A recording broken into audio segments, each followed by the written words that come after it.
Good morning, everyone. Thank you for being with us, or the good afternoon. Thank you for being with us today. You know, there's some things in life that's got to be true because you just can't make it up. So I want to introduce you to a young man who's 32 years of age, and he's old enough to know better, Christopher Hendricks. Now, if you don't know Christopher, you ought to take a look at him. There was a lot of people that got to meet him this morning around I-4 and 557 at the Marathon gas station. This is a picture of Christopher. It's a very nice picture in his state prison outfit. You see, he was sentenced to 10 years in state prison for aggravated battery, which was a plea down from attempted murder. He did his full sentence, which with gain time comes up to about almost 8 years, and was released. Apparently he behaved, or at least he was not caught, for 3 years. So let's fast forward to this morning. This morning at 7:45, he is on Interstate 4, and he's involved in a hit and run crash. That's right. He crashes his vehicle that's registered to him, and as he runs off of the road into the swampy area in his vehicle, Christopher says to himself, "Self, I don't think I want to hang around for this," so he runs. I don't know what he thought he was going to accomplish because the vehicle was registered to Christopher Hendricks. He's from Bellevue, Florida, which is in the area of Ocala. Well, now Christopher is on foot. He's fleeing on foot from this hit and run crash he's involved in that the Highway Patrol is working. And he runs up to the Marathon gas station on 557, which is just south of the interstate. And he's tried to steal this lady's vehicle, her gray Chevy Colorado pickup truck. Well, she didn't think much of that. In fact, she was in the process of gassing her vehicle when he tried to get in, so she appropriately took the gas nozzle and sprayed him with gasoline. Christopher rethought that. He decided that that was not the vehicle that he wanted, so he fled. Well, he ran immediately to a burgundy-colored van that was there. And of course, the owner was not in the van, but he was up at the store. The owner said to himself, "Self, I believe Christopher Hendricks is trying to steal my van." So the man, who has a concealed weapons permit, promptly pulled out his firearm and extracted Christopher from his vehicle at gunpoint. He would have been totally justified if he'd have shot Christopher, but he didn't want to do that. And Christopher complied and got out of the vehicle. So that's 2 vehicles that he tried to take. So Christopher decides that at this point in his excitement that he should probably flee from this particular location because these folks from Polk County, Florida, were not in the mood to have their car stolen or jacked from them this morning. So what does he do? He starts and he runs down the side of the embankment, and he jumps onto the westbound traffic of the interstate. Well, there's a fellow driving a box truck. That fellow says to himself, "Self, I really don't want to run over Christopher Hendricks, who has just jumped into the westbound traffic of Interstate 4, and if that's not a suicidal move, I don't know what is." So he slams on brakes. He is rewarded with his efforts by being rear-ended by a semi. So now we have another crash. Well, Christopher sees that he's created another kerfuffle. So he flees and he runs to the other side of the westbound traffic, where a very nice person driving a green pickup truck has stopped to help. So he tries to get in that vehicle. Well, that fella doesn't think too much about that as well, and he's got his doors locked, so he can't get in there. Is Christopher deterred? No, he's not deterred. So he goes to the 4th vehicle.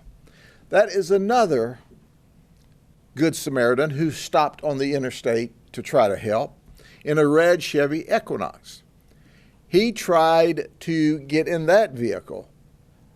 That victim grabbed his keys out of his vehicle and he ran. Well, all during this time, people are dialing 911 and our deputies are frantically trying to run in emergency mode to get there. But if you're familiar with this particular area, it's kind of out in the countryside on the interstate. But we arrive. We arrive in force. And we take Christopher Hendricks into custody. And we put Christopher Hendricks in handcuffs in the back of our car. He is not pleased. Christopher Hendricks tries to escape. He kicks the back windows out of the patrol car in an effort to escape. Not only was he going to escape, he was going to steal our handcuffs too. We didn't appreciate that very much. So finally, we've got Christopher Hendricks wrestled under control and locked up in the county jail. It's our goal to send him back to state prison. But first and foremost, I want to thank the two people at the Marathon Station, what I call wonderful people from Polk County, who said, Christopher, you're not going to steal my truck. You already tore your own truck up. And then when he ran down into the interstate, people trying to help, he tried to steal their car, and they go, you're not stealing our vehicle. And they resisted him. And ultimately, he was arrested. I have absolutely no idea what this guy was thinking. But it was evident this morning he might have had 5 brain cells. 3 of them weren't working. He's locked up in the county jail. The Highway Patrol is assisting. They're doing the vehicle crashes. They will coordinate with and continue to work with our detectives and deputies as we solidify all of the various felony charges against him. Our goal is to send him back to state prison for an extended period of time because it's painfully evident to us that the community's not safe when he's at large. Now, I know probably his parents will think this is a low-level, nonviolent misdemeanor and he really didn't mean it, and he's sorry, and he's very sorry, and he didn't mean it, and he won't do it again until he does it again. But that's not the way the rest of us think in the system.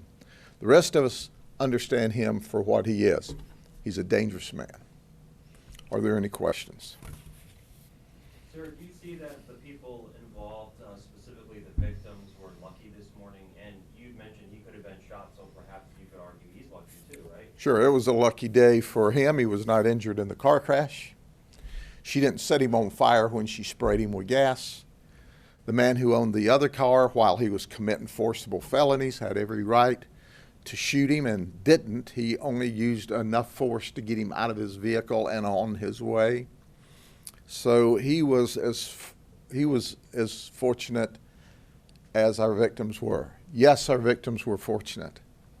But you know what is really cool about Polk County? We fight back. We fight back against criminals. We carry concealed firearms. And heck, the lady who didn't have a concealed firearm had a gas hose, which worked just remarkably well. But even after he was in handcuffs in the car, he still fought to get away. What is he thinking? I think he's thinking, I don't want to go back to prison. But we're thinking, you should. So that's where we are today. Sheriff, you're not allowed to use deadly force for a property crime. Why do you say he would have been justified in killing him? Well, because that is a, first off, he tried a carjacking with a lady. And then he was doing a burglary of a vehicle. And he was in the string of a group of felonies at the time. That sounds pretty shaky. It is if you're the suspect. I guarantee you, when you start trying to carjack somebody's car at a gas station, you're subject to get shot, and shot a lot. Did he have a weapon? She doesn't have to have a weapon, brother. You can carjack with just pure violence and force. Stealing a car. He was trying to carjack the First Lady. She was gassing up. What does that do with the gun owner? It's all the same thing. It's all the same event. You don't think that's a dangerous message you're putting out to Polk County citizens? That is an absolute correct message I'm putting out to Polk County citizens. You try to break into somebody's car and steal it while they're there with it, that's called armed carjacking. He wasn't armed.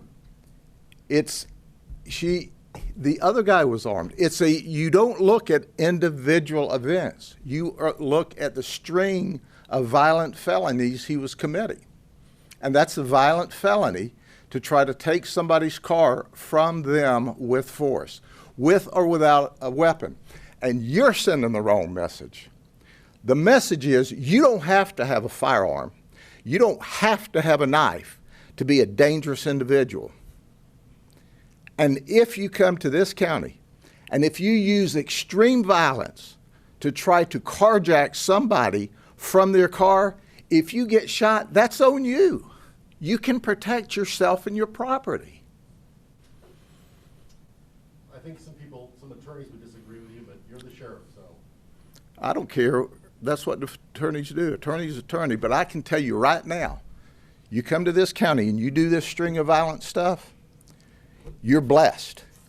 You're blessed because that man up at that store had the right to protect himself. He had the right to protect his property. He had the right to protect that lady. That lady had the right to protect herself and her property. Come on, man. What's wrong with you? And then he goes down to the interstate, causes a crash, tries to break in and steal 2 more cars while they're occupied. While they're occupied. You don't think there's a problem with that? They don't have a right to protect their property. That's what they did do. You were saying he should have shot him. I didn't say he should have. I said he could have, but he chose not to. Which was the correct choice, correct? The choice was that he used the force necessary to protect himself and his property. Had he used that force at the end of that string of violent felonies and encounters and attempted carjackings and stealing from people's cars while they're there in it with it, and subsequently tried to break into and did get into 1 car with a man in it, you can't break into people's cars and take it with them in it. You can't do that. Here's a message. Mind your business. Don't commit crime. Leave people alone. And if you end up in this shape, he needs to count himself very lucky today. You got any other questions? I do. President Trump tested positive for COVID-19. Why don't you or any of your staff in this building wear masks? I'm not going to answer that question. You have any other questions you want me to not answer? That's the only questions I have for you, Sheriff Judd. Okay. President Trump comes here, he don't have to wear a mask either. Have a good day. Any other questions? He didn't give your deputies any indication in transit why he did what he did? He would not talk to us. He would not communicate with us. And we're still, as you know, we tie all this information together and give it to you pretty quickly. We're still lacing all this together. There's still more that we don't know. I mean, if he lives in Bellevue, which is, hour and a half, hour and 45 minutes up the road, why is he here in the morning? Why did he have the crash? Why did he flee? Why did he try to carjack the lady who's getting gas? Why did he try to steal the man's car? Why did he jump down on the interstate and do burglaries into the vehicle? He was a very dangerous person this morning. And everybody was blessed. The victims of the vehicle were blessed.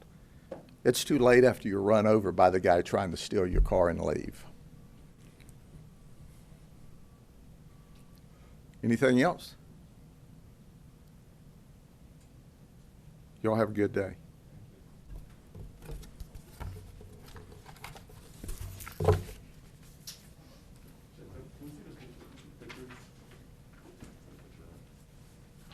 All yours.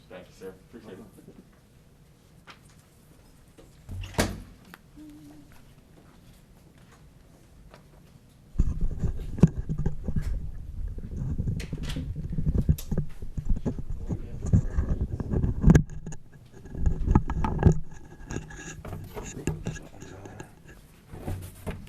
Oh, we went under. Or were you sending these out? Yeah, I'll send them out. Our internet is not the I'm best just gonna take them. today. I'm gonna take them now. That way. So you're gonna send them all Yeah. all Mhm. pictures out? Okay. Internet was long enough to let me do it. Yeah. Thank you. Did you want to hit close to the? Yeah. And that was without Wi-Fi. Seemed like it held focus and everything good. I just didn't like the lighting. Sorry. Did you tap his face when he walked up? Or? No, because he seemed to be in focus, whereas